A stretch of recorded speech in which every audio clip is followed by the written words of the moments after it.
Office থেকে বাসায় ফিরে আমাদের ফ্ল্যাটের দিকে যাচ্ছিলাম। সিঁড়িতেই দেখা হয়ে যায় পাশের ইউনিটের ভাবির সাথে। ভাবি আমাকে বললেন, ভাবি দাঁড়ান, প্রতিদিন আপনারা দুজন এই ছোট্ট বাচ্চাটাকে রেখে কোথায় যান? বাসায় কি কেউ থাকে না নাকি? আপনার বাচ্চাটা আজকে কাঁদতে কাঁদতে প্রায় শেষ, প্রায় 1 ঘন্টা আজকে বাচ্চাটা কেঁদেছে। কেউ তাকে একটু থামানোর চেষ্টা করেনি কিংবা সান্ত্বনাও দেয়নি। সে কি চিৎকার সহ্য করার মতো না।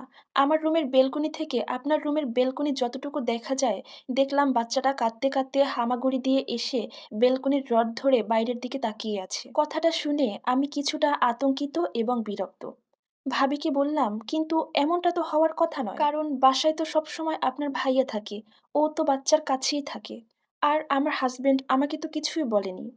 তখন পাশের ইউনিটের ওই ভাবি বললেন, ও আচ্ছা, তাহলে হয়তো আপনার স্বামী ওই সময় ঘুমিয়েছিল। বাপরে বাপ, এত ডিপলি ঘুমায় যে বাচ্চার এত কান্নাতে সে একটু ডিস্টার্বও হয়নি?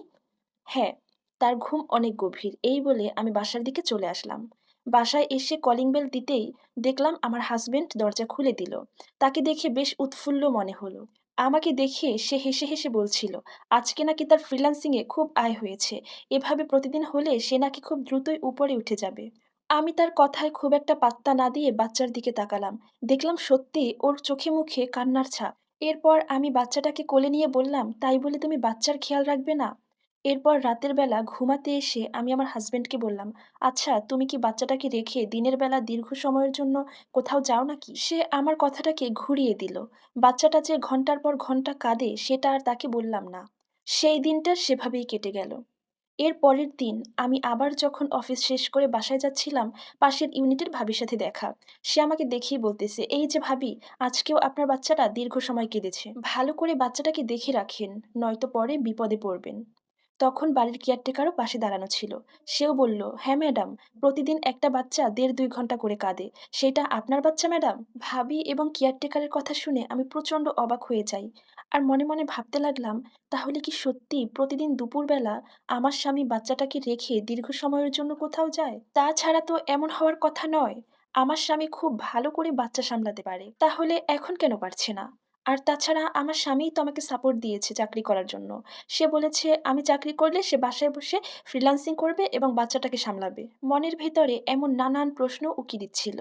এরপর আমি সেদিনও বাসায় গিয়ে আমার স্বামীকে বাচ্চার কান্না কিংবা তার দীর্ঘক্ষণ বাসায় না থাকার ব্যাপারে কিছুই জিজ্ঞেস করিনি। পরের দিন আমি অফিসে যাওয়ার সময় পাশের ইউনিটের ভাবিকে গোপনে আমার ফোন নাম্বারটা দিয়ে বললাম, আজকে আমার বাচ্চাটা কাঁদলে আপনি সাথে সাথে আমাকে কল দিবেন। সেই দিনই ঠিক দুপুর ১২টার সময় ভাবি আমাকে কল দিয়ে বাচ্চার কান্নার কথা বলে এবং ফোনের ওপাশ থেকে আমি বাচ্চাটার কান্নার আওয়াজ শুনতেও পাচ্ছিলাম। তখন ভাবিকে আমি বললাম আমাদের বাসায় গিয়ে দরজায় কলিং বেল দিতে।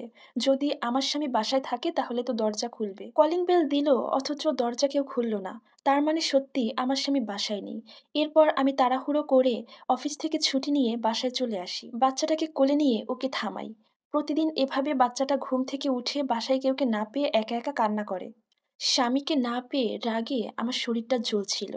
এরপর বাচ্চাটাকে কোলে নিয়ে আমি দ্রুতই চলে যাই ৩ রাস্তার মাথায়।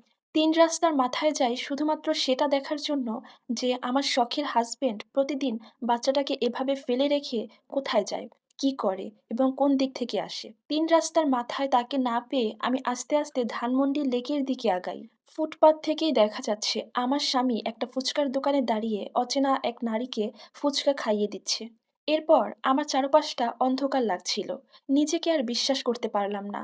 আমি তখন সেখানে গেলাম। এরপর তাদের দুজনের মাঝে গিয়ে আমার স্বামীর গালে একটা ঠাস করে থাপ্পড় দিলাম।